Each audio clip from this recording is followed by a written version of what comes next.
image panza sango ya Congo sango ya Congo ekenda etambola mokili mobimba bayeba nini ekoleka na mboka oyo Congo awe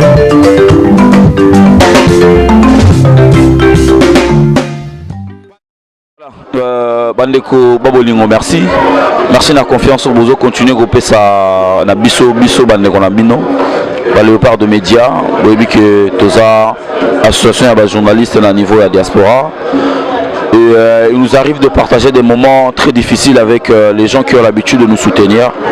Aujourd'hui nous sommes à Paris, banlieue parisien, donc Aubervilliers. On est venu soutenir la famille de notre grand frère, quelqu'un de très aimable, d'un grand cœur qu'on pouvait imaginer. Vinodi qui nous a quittés. Je sais que ce n'est plus quelqu'un à présenter. C'est quelqu'un où on pouvait retrouver dans lui un grand cœur. C'est-à-dire que c'était difficile. Mais le vieux il est parti pendant un moment où tu aurais osé la tête. Voilà pourquoi pour la biso léopard de médias congolais est important de couvrir événement oyo na micro ya edino image panza sangwa Congo tu yé place to kuti ba musicien ebele oyo vieux apesa liboko ngana na souvenir na ye na événement mo le gars na Château Rouge mais ko couvrir événement wana et bandeko musu balinga ba sala net qu'il fallait ba boto la caméra. Le vieux il a récupéré la caméra à Simbiango ici batona bina bango, ça c'est mon petit frère sobolimbo boto la caméra na bo betanga bozo la caméra na ye. Donc le vieux il est parti. C'est très dur, c'est vraiment très dur. Akei na un moment où on a osé la tega kende, mais bon na bi genza me place à ça aroya mamonté mané parce que bateau va se déplacer. C'est vrai que ce muta kufi akomara mutu malam, mais au moment où je vous parle il y a eu des gens qui balalité na butu. Je parle de Alisala, je parle de Venanga Lucien Katanda, Madame Nae Brigitte Katanda, je parle de Poison Mobutu, je parle de Sam Tintou, je parle de Modogwa Baramboa, parce que Nazong Samno Mouké, Kamboshi, il passe à Modogwa, Sam Tintou, on a secteur A, Viona Zalana Bango. Donc, Adam Moutoumou Alingagi humour trop, Alingagi ambiance, Alingagi Koseka, mais à Kegarabou, tu es à Aubervilliers. Na avenue de convention, na rue de convention, tout le monde est belé. Tout le monde est balandi, Igor Balou, tout cela va ndigo, tout le monde est bango. Merci na idée image parce que à se déplacer, na solana Poison, Mobutu, ça va? Ouais, bon, ça va pas trop. On est là pour le deuil du vieux. Le jeu de tous les jeunes. Si je suis là, c'est un peu pour représenter, je pense, toute la jeunesse de l'époque, la défense, Gare du Nord, tout ça. Tous les jeunes, ils se reconnaîtront de toute façon. Et voilà, c'est un peu histoire de rendre hommage au vieux. C'était un bon vieux. Moi, je l'ai connu il y a au moins presque 17-18 ans. Je l'ai connu, la première fois je l'ai vu, c'était au studio de Quartier Latin, à l'époque quand ils étaient avec Sectora et Academia, ouais, voilà, avec Passy, tout ça, Pete Dacardi. Et voilà, après tu le vois partout, hein, tu le vois partout, c'est un très bon vieux, c'est-à-dire c'est un bon vivant. Et quand j'ai appris la nouvelle, franchement, j'étais choqué, ça m'a fait mal. J'ai dit non, je suis obligé quand même de passer, de voir un peu comment ça se passe, histoire de... voilà, mais c'est triste, hein, c'est vraiment très triste. Comment tu essaies de joindre l'attitude du vieux par rapport à... D'abord, il côtoyait les gens, je veux dire, réfléchis. Et en même temps, il était un peu avec les gens, il était tout le temps avec les gens un peu décalés. Passez-moi l'expression, on va le dire comme ça. Comment tu fais jonction de deux réalités? Bah, le vieux c'était un bon vivant. C'était un mec, comme tu dis, réfléchi. mais c'était un mec qui aimait bien rire. C'est-à-dire dans les fêtes ou dans les deuils, ou même dehors comme ça, tu peux le croiser. Et à chaque fois, il me voyait, il faisait bourba bourba parce qu'il faisait aussi du djembé, du tam-tam, tout ça. Et voilà, il est parti comme un bon vivant et j'espère franchement que Dieu lui ouvrira ses portes parce que c'était vraiment un bon vivant. C'était un mec, quand tu le voyais, même quand tu étais triste, il arrivait à te faire sourire, quoi. Et c'est vraiment dommage, comme on dit, les meilleurs sont toujours les premiers. Et voilà que RIP Vieux Nodi. C'est vraiment un mot à la famille Mataba de Vieux. Le Vieux il est parti, mais il a laissé toute une famille. Un mot d'encouragement, un mot d'amour. Bah courage, hein, mes condoléances. On est tous là, on est tous venus ramener notre petite pierre à l'édifice. Vieux Nodi, c'était une star, c'est une légende, c'est un monument de Paris. Donc si tu me vois venir ici, moi, c'est vraiment, j'ai beaucoup de respect pour ce grand monsieur et j'espère que là-haut, il nous verra, il verra tous ces gens qui sont là, quoi. En tout cas, RIP Vieux Nodi, ouais, il restera toujours dans nos cœurs et je le regarderai toujours dans le DVD de Boketchou premier parce qu'il est dans les clips, tout ça, il danse et je regarderai ça en boucle histoire de se commémorer le vieux, quoi. Merci Poison, nous espérons que l'Éternel va lui accorder une place de choix pour le repos. Frère, on t'a retrouvé au deuil de Vieux Nodi. Et c'est quoi tes sentiments à cet instant en fait? Les sentiments, c'est juste que c'est de la tristesse. C'est un vieux que j'ai connu personnellement. Je me rappelle encore avec ses humours décalés. Il aimait bien charrier les gens, il aimait bien mettre l'ambiance. Aujourd'hui, il n'est pas là. Bah, c'est juste une leçon pour nous de savoir que dans la vie, il faut bien se comporter parce qu'un jour, on va partir. Voilà. Qu'est-ce que tu retiens de lui par rapport à vous deux en fait? Je retiens de lui, c'était un mec, derrière son humour, c'était quand même il faisait toujours passer un message de réconciliation, de respect. Il nous montrait toujours petit, faut pas en s'alaboyer comme il avait l'habitude de dire. Donc pour moi, ça sera plus une leçon de voir son vécu et par rapport à moi-même aussi, voir comment je me comporte, comment je marche. Voilà. Merci. Voilà, on va continuer. Il y a Igor Balou qui est venu également représenter les mécènes. Igor, bonsoir. Pardon? Bonsoir Igor. Bonsoir. Vieux Nodi Akoufi, Paris Mobimba, Château Rouge, Bata 9-2, Bata 9-4, Bata 9-3, Paris Moumabaye, billet, message Nyoko lancé, sentiment Nyoko dans la minute. En tout cas, franchement, là, la Mama Kassi, parce que c'est un vieux. Naebi, la monnaie na théâtre mo brasser na Jani Faye, la c'est fait dans Makassi, mais après, là on a senti que via quoi qui, dès l'orée masolo la gare du Nord. Et je regarde nabi que via la coma, nabi que dès tout ce plané, na se plaît que papa ou mbanamo nae, azam au moins paralysé. Il y avait se plaît na mon bon mais donc voilà, c'est pas le cas. Après, tout regarde mbalamoko. Que via Kofi, bon, on a assisté à Makassi, vraiment, si on a eu au moins pouvoir le bas devant, parce que les gens là on s'est plané quoi, là on s'est plané, dans le théâtre, bon, surtout dans le théâtre, c'est la Gianni. Voilà vraiment que son âme réponse à paix. Bon, c'est un vieux vraiment gentil. Tout le monde bazar, Paris Mombeza. Donc là, Igor Balou a contribué en compagnie de Rosan Mobutu. Donc voilà, c'est ça quoi. Mais vraiment, je suis choqué. Vraiment, franchement, c'est un vieux bien. Merci Igor. On va parler avec Sam Chito à l'intérieur tout à l'heure et puis on va vous montrer l'ambiance qui règne ici sur place. On va parler avec Sam. Merci. Sam Chito, bonsoir et puis toutes mes condoléances. Bonsoir Popol. Merci beaucoup. Merci. Quand on écoute à Bissot, on a qu'à salle. On a rappelé vraiment que vous avez éprouvé.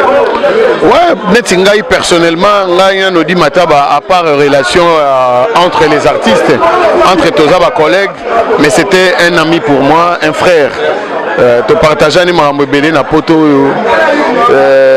tu solo la ni marambo belé tu sala ne pe moi marambo belé. Donc on dit pour battre Zalara on so mutakufi baloba malam non, on dit c'était quelqu'un de bien.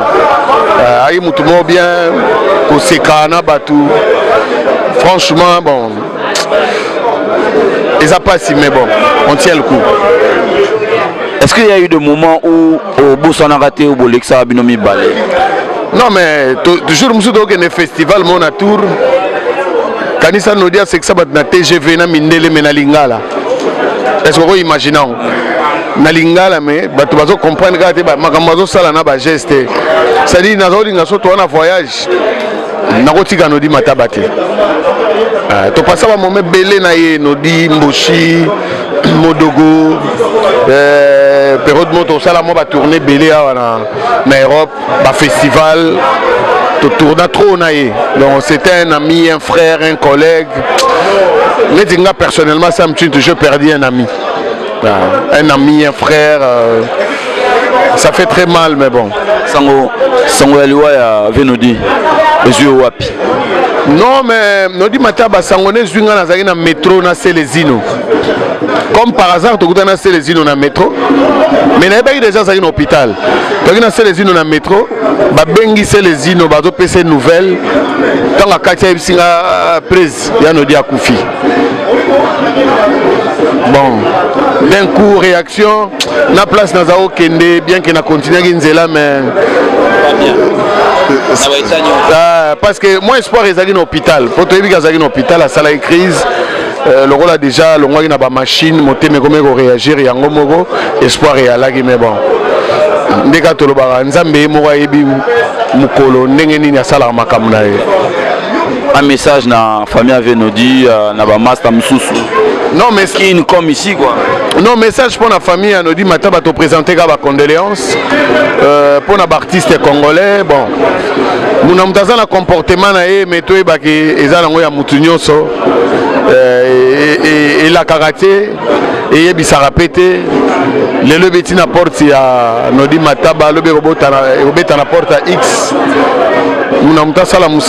Mais dans le malheur, s'il faut soutenir, c'est toujours bien de partager tristesse quoi. Nabande comme ça, banakin, bandimi pe banakin ya El Paris parce qu'à part Nodi Mataba elle à part El Paris, on a poto abeta na batunyo so, abeta na batunyo so. So tali ba image au monde na vieux Madilou. So tali ba image donc au monde na batu belé quoi. Allez était la noble. Toujours. Samchitou, merci Che Guevara, merci.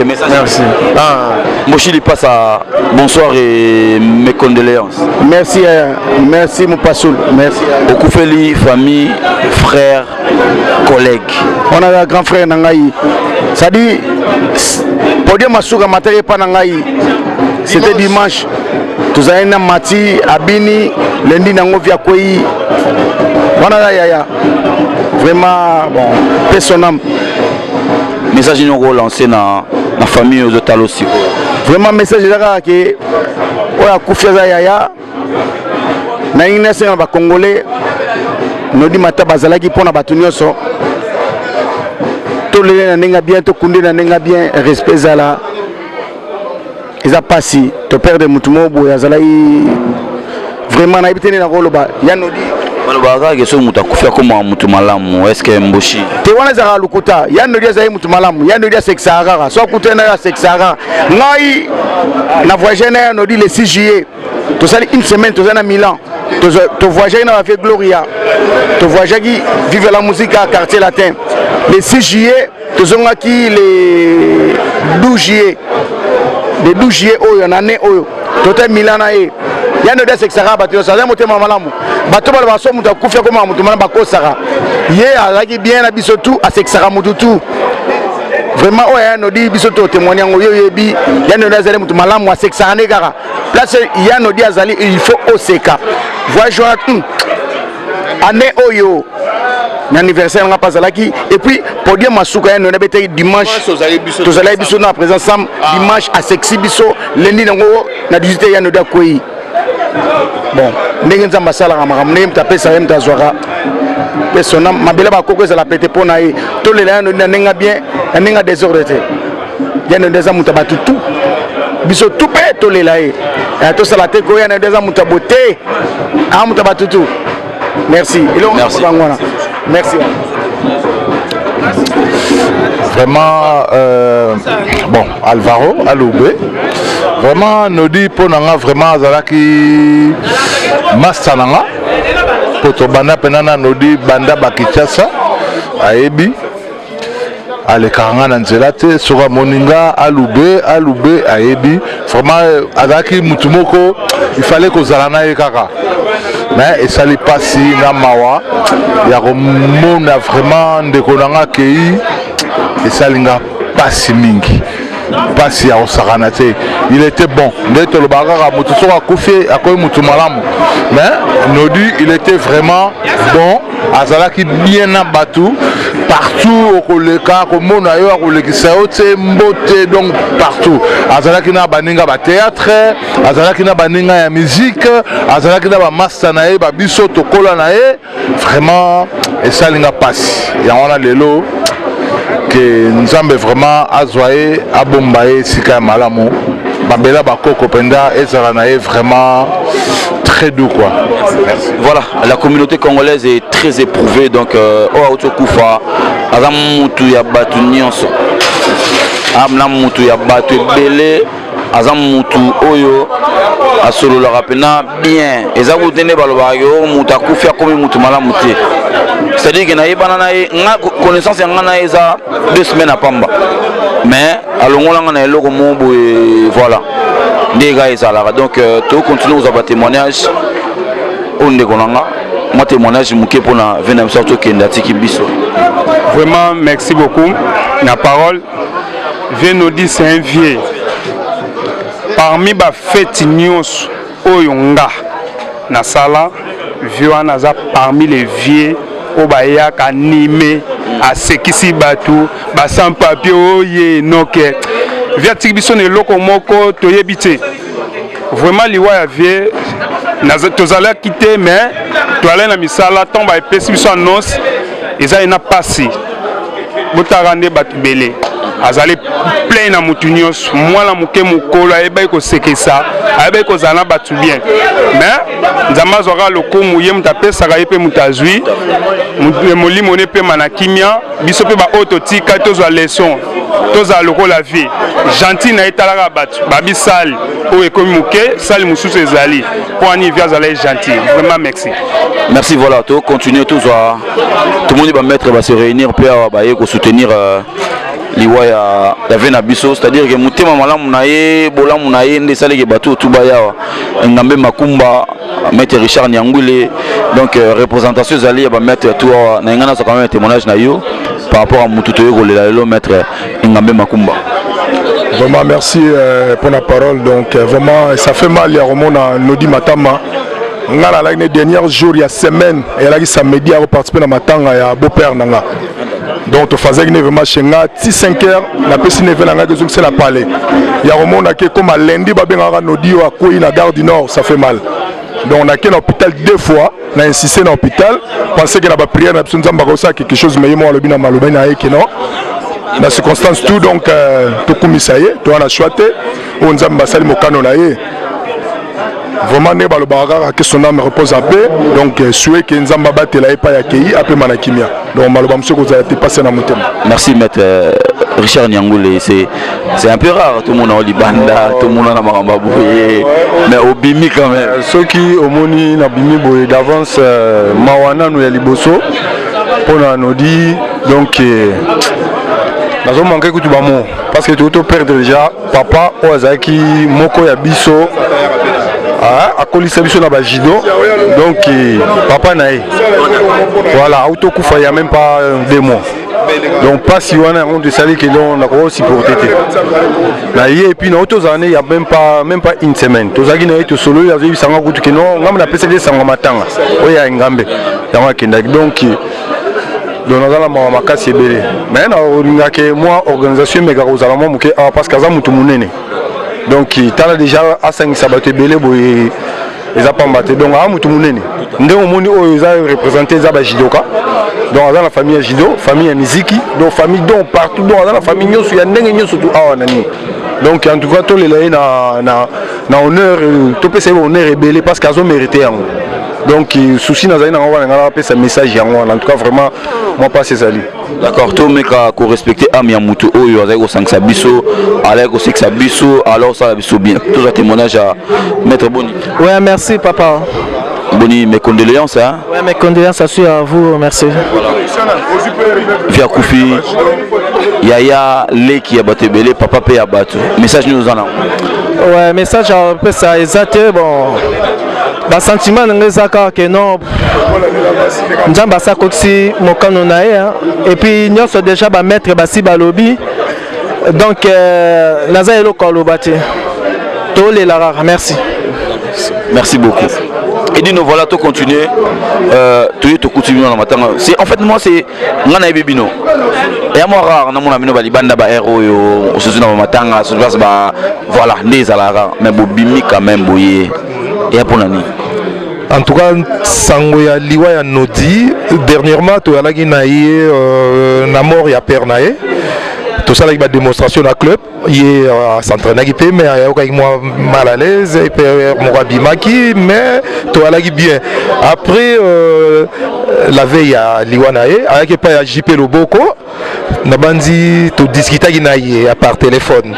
Après, bon, on a même boutou au coutané, tu discutais, on a ces cartes qui. Mais, à 3h du matin, Christian Akwasabenga le bi a Mutunayo aza hospitalisé à Koufi. Après ça, on s'en va au Koufa. Mais après, Togi Kaza na souffle artificiel, bilo morandengwana, bon, nana likambo lobate. Tomonika ka liwa ndenge eyaka, eyaki soué na biso te.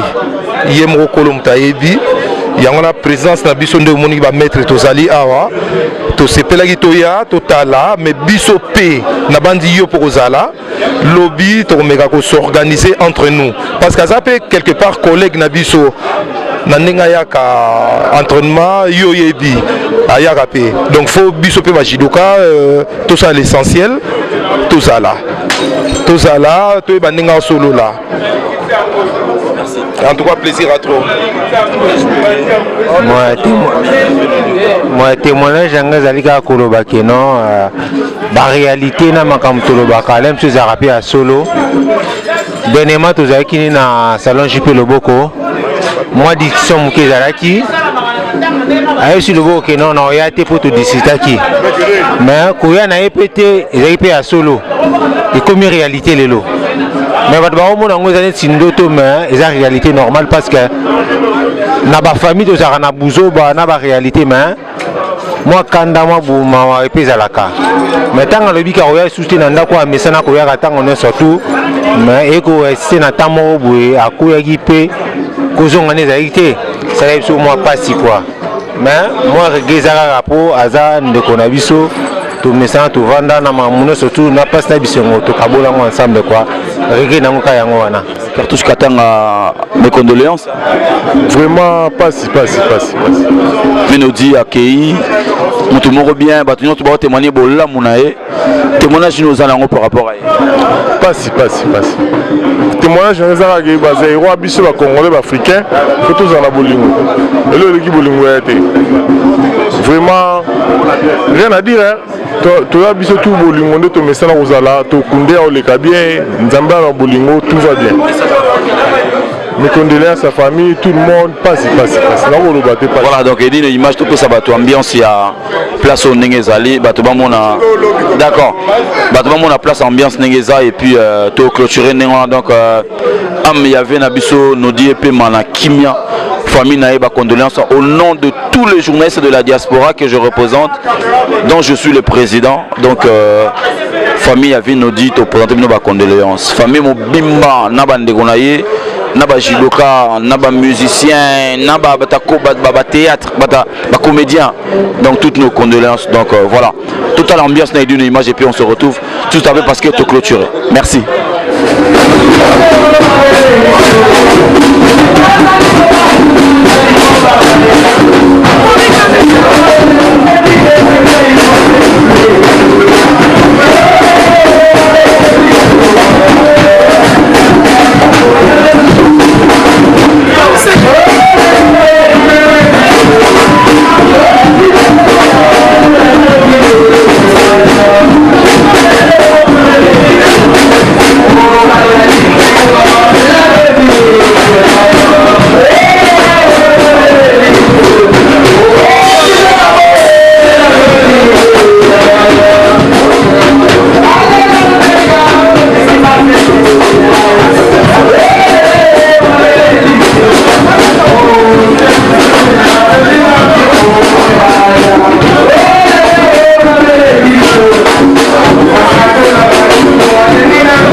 haibebi yo haikufi yo babi grave c'est chaud eza ya koyinda umela soki oye na agence oyo te veut dire oumela te.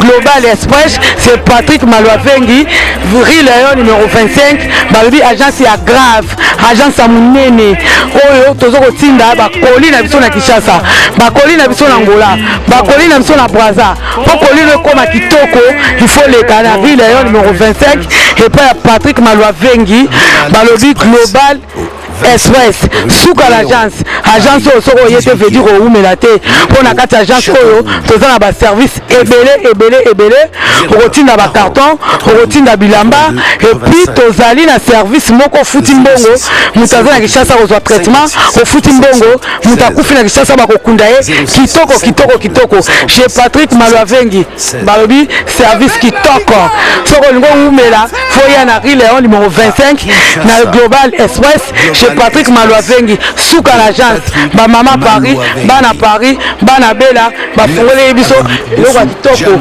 vraiment ngo iumela atinda bilo oneka awa po bilo oneko ba kitoko na bakini po ngaba ba carton ekenda ka awa ba bilianda mutina ndam vraiment ngo ya ndamba tinda ndam so ekende na Kinshasa alors po ekende kitoko boya l'agence na biso na Global Express chez Patrick Malwavengi Rue Lion numéro 25 bala poto boya bo umela so bo yete fedi bo umela te ay baby ay kufi mama l'agence agence aboye besoin na nte yango yo ba melembi na kati ya Château Rouge et sika obunga te Rue Lion numéro 25 umela